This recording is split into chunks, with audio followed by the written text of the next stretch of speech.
Francine Georges. Je suis catalane d'origine en fait, mais bretonne d'adoption, parce que j'ai vécu une vingtaine d'années à Rennes et j'adore la Bretagne. Je suis partie vivre en Guyane et maintenant j'habite dans l'océan Indien, à l'île de la Réunion. Voilà, ça c'est un peu pour le parcours. Donc mon premier livre, il a été déclenché par une rencontre à Saint-Laurent-du-Maroni, donc une rencontre avec Léon Bertrand, et j'ai écrit donc toute sa trajectoire, l'histoire de la ville et l'histoire un petit peu aussi de l'ouest guyanais principalement. Donc ce livre a connu énormément de déboires, beaucoup de déboires. Il a failli être édité au Cherche Midi et je suis toujours en panne d'éditeur, donc ce livre n'a jamais été édité pour l'instant. Après je suis partie donc à La Réunion et j'ai découvert qu'on pouvait dire beaucoup de choses à travers la trajectoire des gens. Je me suis intéressée à ça et donc j'ai écrit la mémoire des personnes âgées à La Réunion à partir de leurs témoignages. Ça a duré 1 an quand même.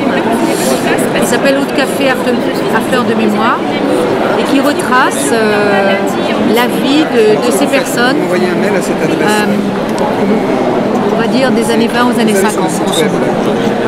Et c'est tout près de nous et on se rend compte qu'ils ont vécu une révolution absolument extraordinaire. Parce qu'on est là à l'époque où certains n'avaient même pas l'électricité. Donc c'est quand même quelque chose d'assez impressionnant. Et puis de fil en aiguille aussi, les livres, ce sont des rencontres. Et donc j'ai une amie qui est très grande graphiste, qui fait beaucoup d'ouvrages, de carnets de voyage. Et donc j'ai écrit les textes de ce livre qui s'appelle Magnani Gazi, en fin de compte qui raconte le quotidien des femmes malgaches. Sarah Lambeau, donc, qui est l'auteur, a fait les dessins. Elle est partie à Madagascar, moi je suis partie à Madagascar après, et on a inventé cette histoire donc, de carnet épistolaire où on revient sur les traces d'une grand-mère qu'on a beaucoup aimée. Et j'ai écrit à ma cousine pour lui expliquer ce voyage. Et je lui dis à la fin d'aller faire elle-même son voyage parce que le voyage c'est très personnel et c'est surtout un retour sur soi.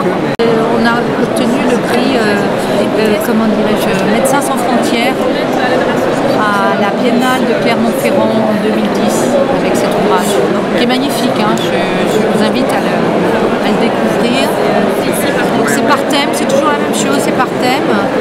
Et on vit le quotidien, l'école, le marché, la prostitution, les choses un peu dures aussi, l'artisanat, voilà. Avec de très belles illustrations en fait. L'avenir il est grand ouvert.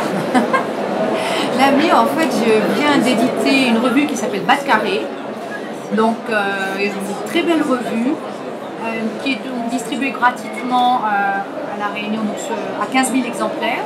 Il y a un site internet en complément sur lequel les auteurs vont pouvoir s'exprimer aussi, sur lequel on peut voir des vidéos de musique, d'ateliers de cuisine et puis des balades.